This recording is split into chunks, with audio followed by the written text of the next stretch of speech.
Whenever I'm looking at the Minnesota Vikings, I just get depressed. Few teams can compare to the Minnesota Vikings when it comes to failure, shortcomings, and just bad luck.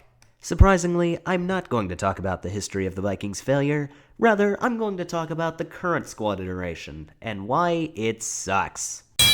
I'm just going to come out and say it right now. This team's offensive line is garbage.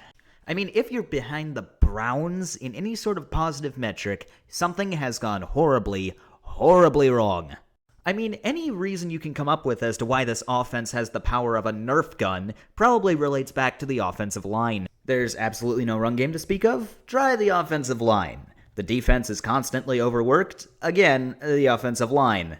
Also, the quarterback can't play to his strengths because the offensive line can't get him more than 2 seconds with the ball. Under normal circumstances, I'd be bitching about the Sam Bradford trade too, but the trade needed to be done. Frankly, Minnesota would be totally screwed without Sam Bradford as quarterback, and he's not half bad. If there was a bright spot on this offense, it was probably that.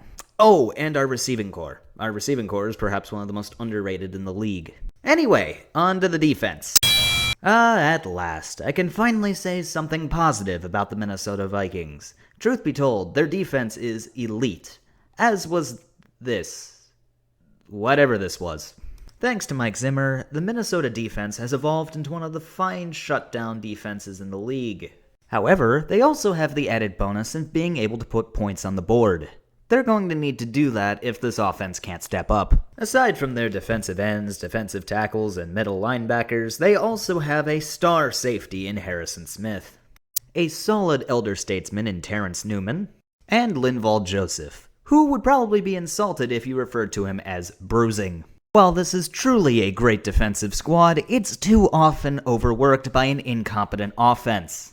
I mean, come on, seriously, give these guys a break. Finally, how did these guys do in the draft?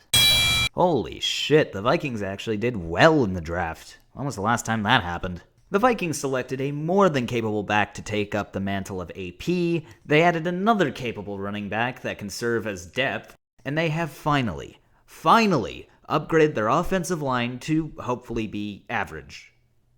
Okay, look, Rome wasn't built in a day.